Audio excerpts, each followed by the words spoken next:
Ladies and gentlemen, we gather tonight at the critical phase of our collective struggle to persuade the world to accelerate our response to climate change.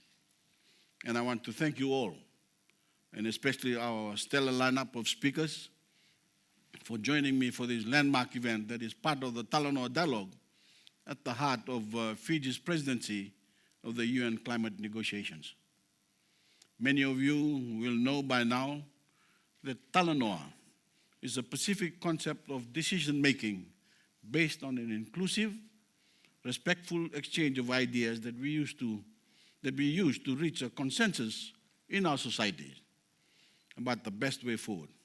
And as COP23 president, I am proud to have led the effort to share this concept from our island homes with the world at large as a tool to accelerate ambition in the climate struggle. In a world in which many forces are trying to undermine our ability to work together, the Talanoa dialogue may be the greatest legacy of Fiji's COP presidency as the first small island developing state to preside over the UN negotiations. Already hundreds of sessions such as this have been held all over the world. And the wonderful thing is that these are not merely talk fests, but genuine exchanges of ideas that are leading to more ambition and more action. Right from the start, as COP president, I've been convinced that governments alone cannot effectively confront the climate challenge without also marshalling the ingenuity, enterprise, and commitment of every global citizen. So we have helped forge a grand coalition for climate action encompassing cities, states, and regions, the private sector, civil society, and faith-based groups, and of course, billions of ordinary people around the world. We are deeply honored tonight to have with us a diverse range of powerful, influential, and inspirational voices in the climate struggle.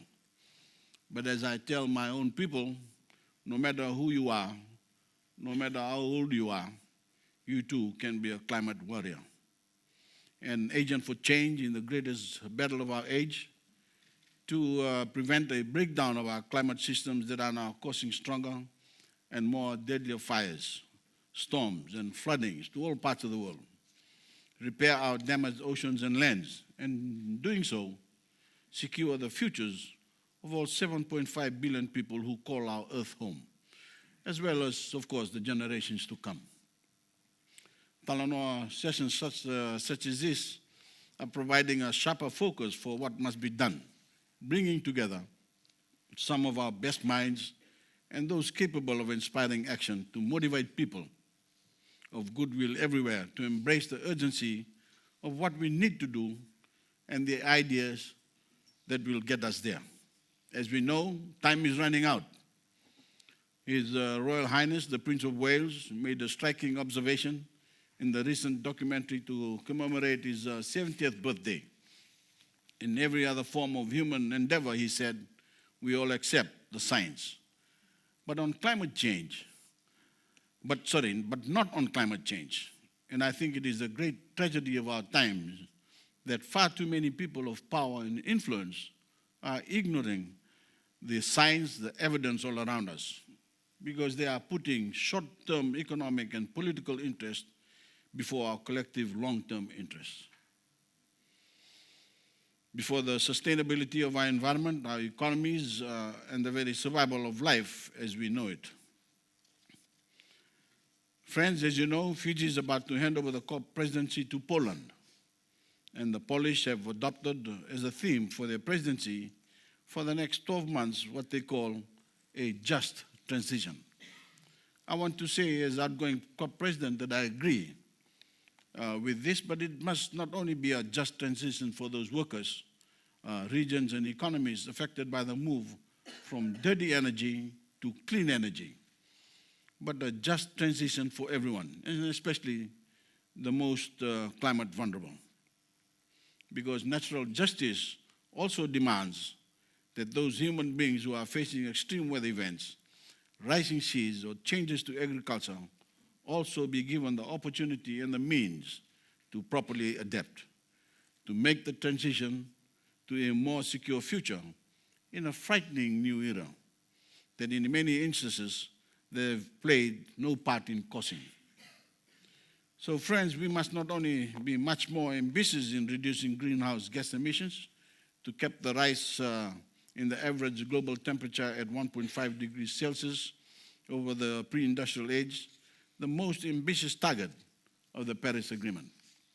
We must also be much more ambitious in raising the many billions of dollars needed to finance climate action and adaptation for the most vulnerable, and much more ambitious in continuing to develop alternative clean technologies and making them more affordable and accessible throughout the world. Fiji intends to continue to lead that push for more ambition even after we formally surrender the COP presidency next week, to keep being a voice for decisive climate action, not only for ourselves, but vulnerable people everywhere. And we also intend to keep leading by example, demonstrating to the world that the size of any nation is no impediment to making a significant impact in the climate struggle. I'm very proud that Fiji and our Pacific neighbor, the Marshall Islands, have become the first two nations to commit to raising the ambition of our NDCs by 2020 and to reach net zero emissions by mid-century. Thank you.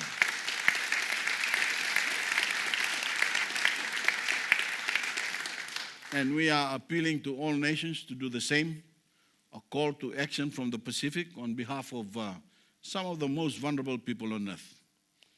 As we say, if we keep on saying, if we can do it, so can you. And as our COP23 presidency draws to an end, I again appeal to leaders everywhere to demonstrate the necessary political will to raise ambition and action to the level required to meet the climate threat and achieve net zero emissions by 2050 at the latest.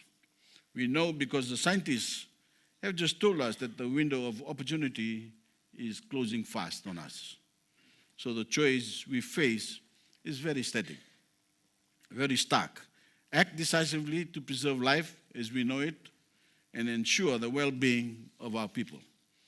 Or enter history as the generation that betrayed humanity and recklessly endangered our planet. At the same time, as I keep stressing, other windows of opportunity are opening because however challenging the adjustment may be, the technologies and solutions exist to transform our economic prospects through a more sustainable use of the Earth's resources. And we can and must embrace these technologies and best practices, invest in them, and make them more widely available. Because if we have the courage to do so, we will be opening up new horizons of opportunity for ourselves, our children, and future generations, as well as preserving the only planet we call home.